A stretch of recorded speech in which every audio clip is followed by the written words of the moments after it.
What's going on, YouTube community? I hope you're all doing well this evening. This will be a quick video.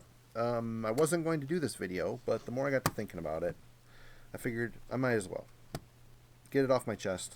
I'm here today to talk about the 17th Iron Maiden studio album, Senjutsu. I believe that's how it's pronounced. If not, sorry. I've been seeing a lot of stuff on the internet. This album is the highest rating, the highest ranking ever on Billboard's Top 200. People seem to be, there's been some negative discourse about this album. A lot of people seem to be either fine with the album or praising the album. And I've listened to this 3 times now. I'm not going to get into a track by track on this album. I wasn't even going to do this video. I guess what kind of got me, before I even got this album, people that I watch, not a lot of people, several people mentioned, like, for instance, the new Halloween being too long of an album and not exactly what they were wanted or expected, so therefore average, or yet they really like this album. Fair enough. Maiden's roots run deep in all of us. I mean, Iron Maiden is easily one of my top 10, top 5 favorite metal bands ever. And, other than a few so-so albums leading up to the year 2000, well, other than the Blaze era, I mean, X Factor was decent. Virtual 11 was garbage. But, there's been some albums that haven't been that great. Obviously, the ones without Bruce are the most easy to pick on. There's some before Bruce left that weren't the best. Obviously, Tired. There was, you can only do this for so long, I guess. And if you get tired of something, it's best to let it go and maybe come back to it, which they did. But, this is one of my favorite bands. And it's not lost on me the fact that since 2000's reformation with Bruce and Adrian, Brave New World was an amazing album. Loved it. Great album. Lightning in a bottle type of situation. And since that album, moving forward into the 2000s, Dance of Death, I also like that album. Is it as good as Brave New World? It is not. But it's a pretty good album. But then after that, they started to drop in quality. Part of it, you can look back at the Martin Birch era and see that he was a producer who really made Maiden work for it. He got the best out of their performances, kept doing it and doing it and doing it and doing it. Do it again until it's right, until it's perfect. They've employed this Kevin Shirley, who's been on board with them since, I think, Brave New World. I'm not going to confirm that. But basically, they wanted that live sound where they can all record in the same room at the same time, and how it comes out, it comes out. Kevin Shirley's production values are very loose. Obviously, he's trying to capture Maiden live, leaving Bruce to his devices.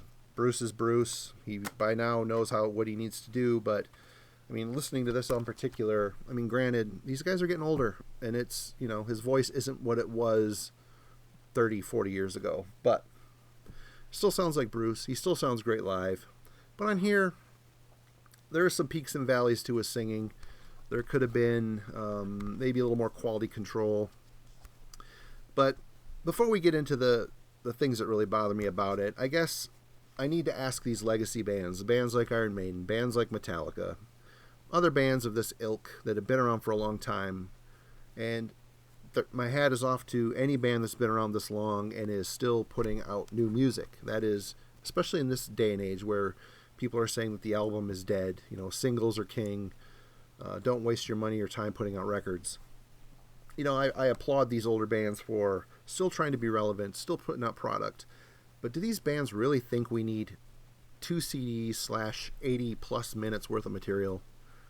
Man, in Iron Maiden's case, I mean, Book of Souls was another prime example of an album with way too much fat on the bone.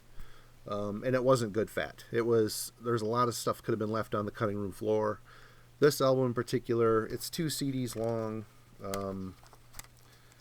And Length is a problem. I guess it wouldn't be as much of a problem if the songs had a lot of dynamics to them, if there were peaks and valleys to the playing, the tempo, pick up the speed a bit before you settle on that mid-paced Maiden gallop.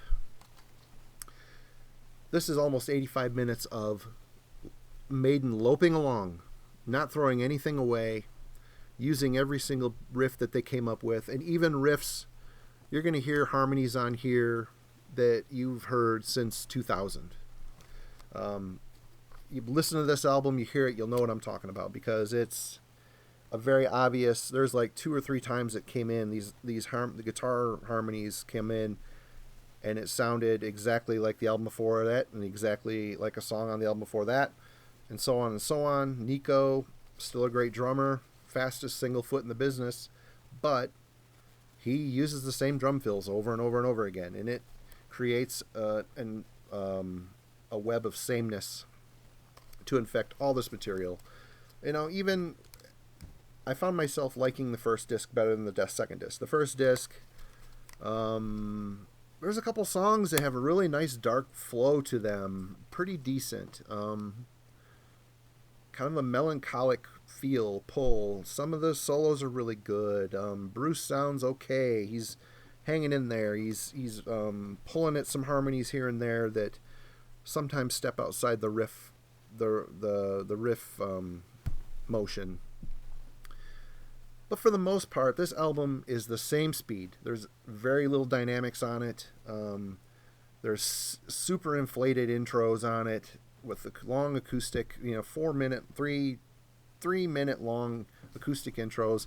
Disc 4, every song I think has like an acoustic intro on it that is boring. It could have been cut, and the songs just go nowhere. I think the second, I don't have the song, this has got pictures of Eddie all over it, but no song titles on it anywhere. Unless you get into the booklet, which I'm not going to do. But I think it was the second song, some really great solo work that comes and goes. Sometimes it sounds noodly, thrown together. Sometimes it sounds more planned. When that happens, it's more impact. But for the most part, this is Maiden just going through the motions, man. 80-some minutes of not doing any self-editing. Not taking a step back and looking at the body of material and saying, we've got 80 minutes of the same speed. There's no surprise. There's no, you're not taking the listener on a journey. You're just sending them on a lazy river of sound and pushing the raft ahead and said, there you go, new Maiden. And thankfully, to their credit, this still sounds like Iron Maiden, which is great. I keep hearing people throw out things like, oh, they're so proggy now. They're influenced by progressive rock. I don't hear... Maiden is not a prog band. And if this is Maiden being a prog band, they failed miserably, because it doesn't sound like prog. There might be like 1 minute on there that reminded me of a mellow Pink Floyd song, but it's not enough to be, hang your hat on the prog hook. For one thing, there's prog bands that have a lot more going on, a lot more energy, a lot more life, a lot more dynamics, a lot more adventurous tempo swings. This does not have it, and they keep calling them a prog band, and with so many people, if you like this, you like it, great. Do I hate this album? I don't hate this album, but I've listened to it 3 times now, and honestly, I probably won't touch it again. If I touch it again, it's going to be years down the road. It just is, like I said, Maiden color. It's a Maiden color by number set, and it's just got very little to offer, or very little to steer me away from Power Slave, or steer me away from Killers. Or Peace of Mind, the dark cuts, the deep cuts on Peace of Mind. I'm going to listen to those albums, even though I've heard them 10 million times. I'm going to listen to them before I grab for this, or Book of Souls. A lot of these Maiden, new Maiden albums have some staying power for about a week, and then once the newness wears off and the idea that you have a new Maiden goes away, there's no way in hell you're reaching for this album 3 months down the road. There's just no way. You can't sit here and tell me that that's going to happen. And the fact that Maiden fans keep praising it and praising it and praising it, they're not going to make a change. There's not going to be, they're kind of at the end. I hate to say this, maybe they're towards, nearing the end of their career. Who knows? I hope not. I hope they go on for another 20 years if they can get these songwriting things figured out and start writing more potent material. But if you keep telling a band that they're doing great and people love it and their sales are through the roof, there's no inspiration for them to make a change, to try something different, try something new. And what they could have done with this to help considerably is write a normal album's length for this material, cut the rest like they used to do in the old days. You'd have a new Iron Maiden album would come out with like 3 or 4 singles would come out around it, like 12-inch singles, where they would put out, exclusive tracks that weren't on the album, and then some live stuff and some spoken word stuff or an interview. Why isn't this happening now? Why does every single song written for this album's cycle end up on the album? It seems like you could have got more mileage, more merch money for buying all these other singles. They didn't do that. And, I get to thinking that some of these people have spent a shit ton of money on a 3LP with lenticular cover set, and to justify a $40-some ticket price, they're going to like it no matter what, just to keep telling themselves it's new Maiden. I paid a lot of money for this. I'm going to like it. I could be reading something into it, but all I can say is when I listen to the new Iron Maiden, the quality's not there. It still sounds like Maiden. It just seems like they're just a former vision of them. They're a vision of their former selves. They're not even tapping into their best material to get here. I think if I was at the end of my career, I would try to write shit that had some sort of lasting impact. I would like to say I went out on a high note, which they would do if they quit after this and it's charting as high as it is in the Billboard charts. That's considered a win. I listened to it. It doesn't seem like a win, but that's just my opinion. Thought I'd share it. Thanks for listening. There's going to be a collection update later. You guys all have a good day, and let's talk about the new Maiden in the comments section. And if you're just a casual observer, click that subscribe. It'd help me out. Thanks.